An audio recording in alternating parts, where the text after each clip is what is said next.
So, magandang umaga, tanghali at gabi sa inyong lahat ng nakikinig ng audio record nito. Ang share ko po na Bible verse po sa inyo ay Isaiah chapter 54 verse 45. Ang sabi dito, "Huwag kang matakot o panghinaan man ng loob, sapagkat hindi ka na mapapahiya.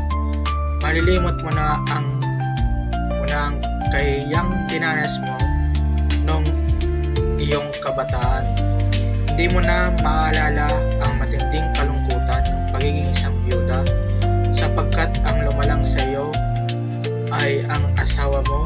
Ang pangalan niya ay Yahweh na makapangyarihan sa lahat. Ang tagapagligtas mo ay ang banal na Diyos ng Israel.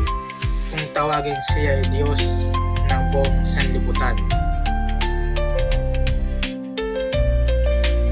Ephesians chapter 3 verse 16, "Dalangin ko ayon sa kayamanan ng kanyang kaluwalhatian na pagkalooban kayo ng kapangyarihan upang lumakas ang inyong panloob na pagkatao sa pamamagitan ng kanyang Espiritu."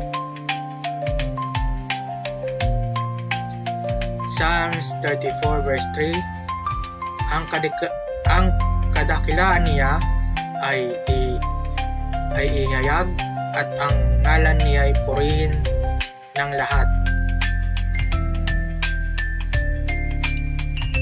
Psalms 23 verse 1 to 6, "Si Yahweh ang aking pastol, hindi ako magkukulang.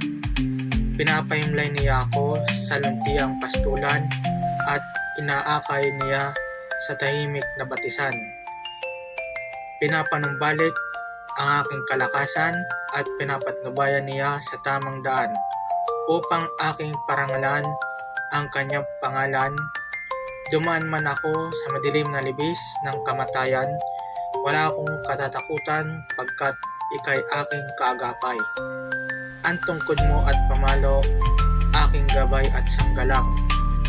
Ipinaghahanda mo ako ng salo-salo na nakikita pa nitong mga kalaban ko.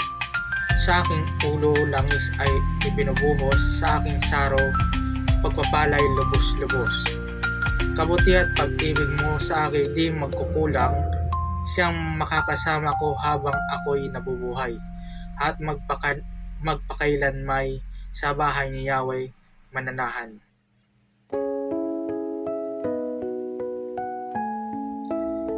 Matthew chapter 4 verse 10 to 11, ang sabi dito, "Kaya't sumagot si Jesus,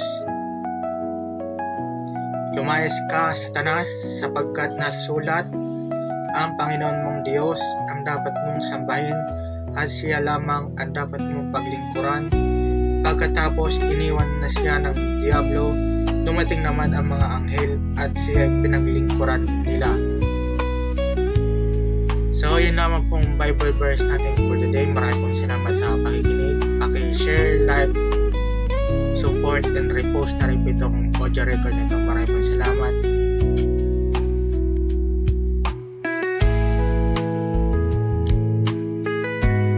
At para na rin po maraming makakinig na